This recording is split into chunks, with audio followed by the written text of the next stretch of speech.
this is the Whispering Voice. I hope you're all okay and happy. This whisper video is just a video about where I've been, what I've been up to and what's happened over the last week. And we've had, as I said in previous videos, the weather's been beautiful here up until yesterday here. We had rain and it's coming down now as well. And I had planned on doing a walk this afternoon, just local, and I was going to film it, and then I was going to do this video tonight, and obviously you'd have the video to watch as well of where I've been. But the rain has put paid to that. But last Sunday I'd planned on walking up a mountain in Snowdonia, which is called Rhinoch Fawr, which means Big Rhinoch. There's two mountains next to each other, sort of thing, and it's one is Rhinoch Fawr and the other one is Rhinoch Bach, which is Big Rhinoch and Small Rhinoch. Well, I decided to go up the big one, and I set off roughly about 5 in the afternoon, because when I go at that time, most people and walkers and things have come off the mountain and are on their way home.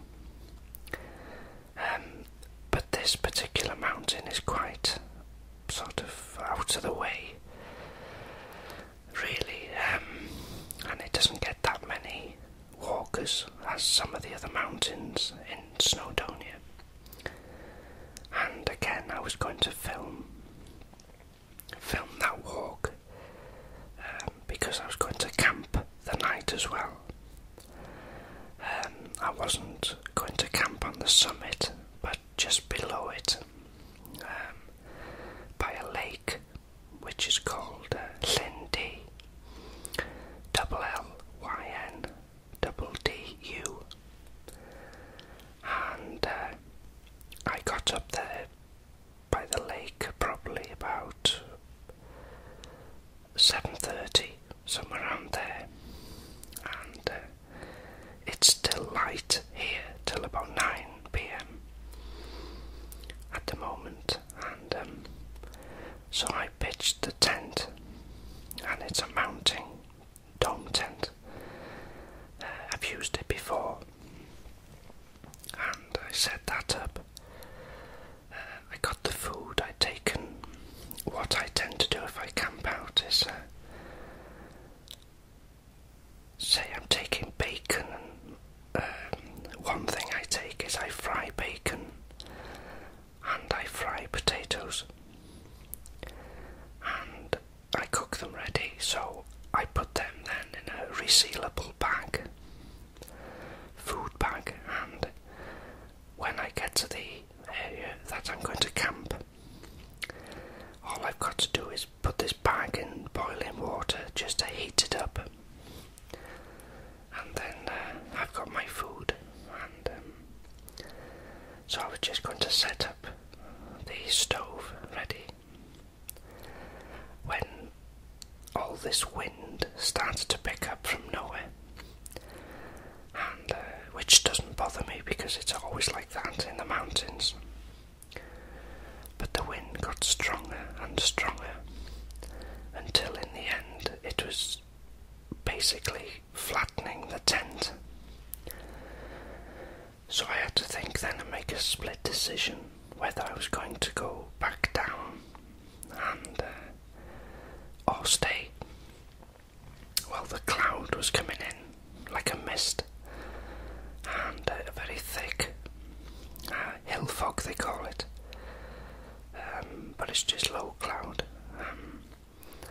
and I could hardly see. It was about 15 feet, 20 feet in front of me. So I thought, right, well, I'm going to go back down then. So I packed everything up. I was a bit disappointed, but these decisions have got to be made sometimes on the spur of the moment. So I came back down, but I got halfway down and it began to get dark. But I know the area, so it's not too bad. But I always carry map, compass, and a GPS. I mainly use the GPS because sometimes if you get disorientated or if you're not quite sure whereabouts you are, because when you're in the mountains sometimes everywhere you look is roughly the same. So I use the GPS sometimes because it tells you exactly where you are on the map, and then you can do your route back down or wherever you're going. So, but luckily I didn't need it this time. So I got back home when it was dark, obviously. So I will do that camp, and when I do it, I'll film it for you to see it. See the lake and see my camp, where I camp, and for you to see some of the views from that point. So, another thing was some evenings when it's dry and warm, which isn't often together, I go for a walk about 10:30 at night, roughly, when it's dark, and I'll sit in a hedgerow. Now, as many people will think that's weird, it probably is weird to a lot of people, but it's not to me. And the reason I do that is I sort of blend in with a hedgerow, and I sit there for about, well, it can be a couple of hours. You've got to be patient, and I either see foxes or badgers. So I've seen a couple of foxes sort of smooching about, and I watched them for a while, and then after it was about an hour, I thought, right, I'll start home now.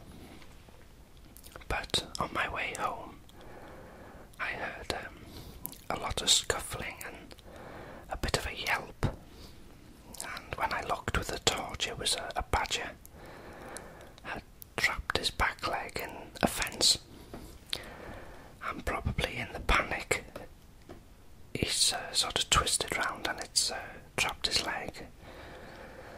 But I always carry a cloth bag if I go collecting hazelnuts or mushrooms or whatever at the time. I use that bag, but I've always got it with me. Anyway, a badger is very aggressive, so what I had to do was cover his face with this cloth bag and very quickly try and release his leg, which I did, and just make sure it wasn't broken. And I could tell it wasn't because he was putting a lot of weight on it, and he had slightly cut it, but that's okay, that'll heal naturally. So as soon as I let him go, he sort of ran off and then turned back to look. But anyway, I was pleased about that.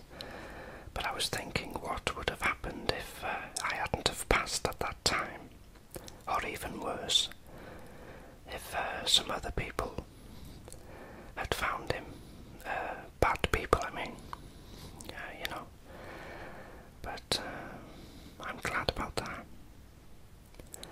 So that's just an update on what I've been up to and where I've been. I'll probably do another video over the weekend.